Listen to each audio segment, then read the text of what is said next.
সাবউল মাসানি। এই সূরার আরেকটি নাম হচ্ছে সূরাতুশ শিফা,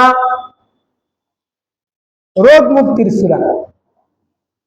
হাদিসের মধ্যে, বুখারী শরীফের মধ্যে হাদিস এসেছে, একটি হাদিস বর্ণিত হয়েছে, হযরত আবু সাঈদ খুদরী রাদিয়াল্লাহু তাআলা আনহু বলেন, ইন্না সাফারনা ফি মাসিরিন, আমরা একটি সফরের মধ্যে ছিলাম, ফানাজালনা, আমরা একটি স্থানে অবস্থান করেছিলাম। কোথাও আমাদের এক দল সফরে গিয়েছিল। সফর করতে করতে আমরা একটি মহল্লার ভিতরে, একটি জনবসতির ভিতরে আমরা কি করলাম? অবস্থান করলাম। ফাজাআত জারিয়াতুন, হঠাৎ করে একজন মহিলা আসলো। ফাকালাত ইন্না সাইয়্যিদাল হাইয়্যি সালিমুন ওয়া ইন্না নাফারানা গায়বুন, আমাদের এই বসতির ভিতরে যে সমস্ত মানুষরা আছে, এর ভিতরে একজন সর্দার আছে, ওই সর্দারকে সাপে দংশন করেছে। ওয়া ইন্না নাফারানা গায়বুন, আমাদের এলাকার যত পুরুষরা আছে ওরা এখন কেউ বাড়িতে নেই, সবাই কাজে কর্মে ব্যস্ত হয়ে পড়েছে। ফাল মিনকুম রাকিব, তোমাদের ভিতরে তাদবীর করার মতো এমন কোন ব্যক্তি আছে কিনা আমাদের এই সর্দারকে সুস্থ করতে পারবে? ফাকামা মাহা রাজুলুন, সাহাবীদের মধ্য থেকে একজন লোক দাঁড়িয়ে গেল। সাহাবারা বলে, মা কুন্না না'দুনুহু বিরুকিয়াতিন, এমন এক ব্যক্তি দাঁড়ালো, ইতিপূর্বে সে যে তাদবীর করতে পারে সেটা আমরা জানতাম না। এমন এক ব্যক্তি দাঁড়িয়েছে, এই লোকটা যে তাদবীর করতে পারে, চিকিৎসা করতে পারে, আমরা ইতিপূর্বে জানতাম না। অতঃপর সে ওই বালিকাটির সাথে চলে গেল, ফারাকাহা, সে তাদবীর করলো, চিকিৎসা করলো। ফাবারা, আল্লাহ রাব্বুল আলামিন ওই সর্দারকে সুস্থ করে দিলেন। ওই সর্দার সুস্থ হয়ে গেল। ফামার লাহু বিসালাতিনা শাতান, সুস্থ হবার পরে সর্দার এই কাফেলার জন্য 30টি বকরি হাদিয়া দিল। ওয়াসাকানা লাবানা, এবং তাদেরকে দুধ পান করালো। 30টি বকরি, যেহেতু সর্দার এলাকার নেতা, এজন্য সে খুশি হয়ে ওই সাহাবীদেরকে 30টি বকরি দান করেছে এবং দুধ পান করিয়েছে। সাহাবা একরাম বলেন, ফালাম্মা রাজাআ কুন্না লাহু হাল কুনতা তাহসিনু রুকিয়াতান, ওই লোকটি যখন আমাদের মাঝে আসলো, সাহাবী যখন আমাদের মাঝে আসলো, আমরা তাকে জিজ্ঞেস করলাম, তুমি কি তাদবীর করতে পারো? সে বলল, লা মা রাকাইতু ইল্লা বিউম্মিল কিতাব, আমি তো তাদবীর করতে পারি না, কিন্তু আমি তাকে তাদবীর করেছি সূরা ফাতিহার মাধ্যমে। সূরা ফাতিহা পড়ে তাকে আমি দম করেছি, আল্লাহ তাআলা কি করে দিয়েছেন? সুস্থ করে দিয়েছেন।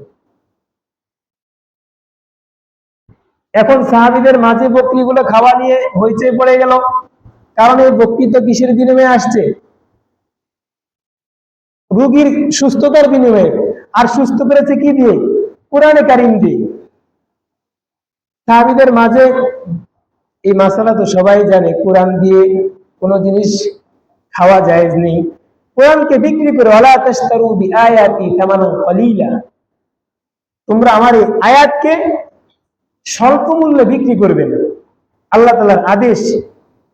এখন সাহাবীরা চিন্তায় পড়ে গেল, এই বকরি তো খাবো কিনা। একদল বলেছে খাওয়া যাবে, আরেকদল বলেছে না, লা তুহদিসু শাইআন হাত্তা নাসআলান নবী সাল্লাল্লাহু আলাইহি ওয়াসাল্লাম, আমরা এই বকরির ব্যাপারে কোনো সমাধান করব না যতক্ষণ না আমরা আল্লাহর রাসূলকে কি করব? জিজ্ঞেস করব। কারণ এই বকরি এসেছে কিসের মাধ্যমে? কোরআন পড়ে রোগীকে সুস্থ করার মাধ্যমে বকরি এসেছে। ফাকাদিমনাল মাদিনাতা, সাহাবা একরাম বলেন, আমরা যখন মদিনায় আসলাম, আল্লাহ রাসূলের সামনে ওয়াদাকারনাহু, আল্লাহ রাসূলের সামনে বিষয়টি উপস্থাপন করলাম।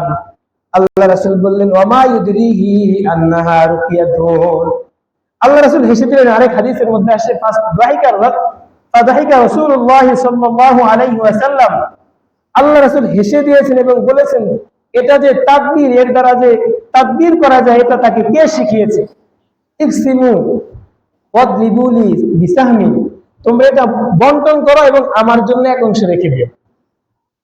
আল্লাহ রাসূল হেসে দিয়েছেন এবং এটা বলেছেন। তাহলে বোঝা গেল, সূরা ফাতিহা পড়ে যে রোগীকে সেবা করেছে, এটা আল্লাহ রাসূল কি করেছেন? সমর্থন করেছেন, এটা জায়েজ আছে। এক্ষেত্রে মাসালা, কোরআন পড়ে মৃত ব্যক্তির নামে যদি কোরআন পড়া হয়, ওই কোরআন পড়ে টাকা নেওয়া কি নেই, জায়েজ নেই। বাকি দুনিয়াবি কোনো উদ্দেশ্যে যদি কি করা হয়, কোরআন পড়া হয়, কোরআন পড়ার পরে টাকা নেওয়া কি আছে, জায়েজ আছে। হাদিস থেকে সেটা প্রমাণিত।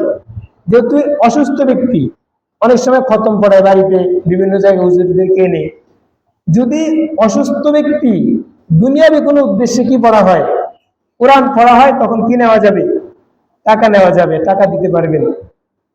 আর যদি মৃত ব্যক্তির নামে কি করা হয়, কোরআন পড়ায়, তখন কি যাবে না, টাকা নেওয়া যাবে না। ওয়ালা তাশতারু বিআয়াতি সামানান কালিলা। এখানে অনেক মাসালা আছে কোরআন পড়ে টাকা নেওয়ার বিষয়ে, অনেক মাসালা আছে কোরআনে হাদিসের মধ্যে। যাই হোক, এই হাদিস থেকে আমরা বুঝতে পারলাম সূরা ফাতিহার একটি নাম হচ্ছে সূরাতুশ শিফা। আমাদের কাছে যখন মানুষ পানি পড়া ইত্যাদির জন্য আসে, আমরা সূরা ফাতিহা পড়ে কি করে দিই, ফু দিয়ে দিই। বেশিরভাগ এরকমই হয়। আল্লাহ পাক কিসের মালিক? সুস্থতা দান করার মালিক। বাকি পাওয়ার এটার মধ্যে আছে। কথা হলো এখন ওই লোক আর এখন কম পাওয়া যায়, যার কারণে পাওয়ারও কি হয়, কাজও কম হয়।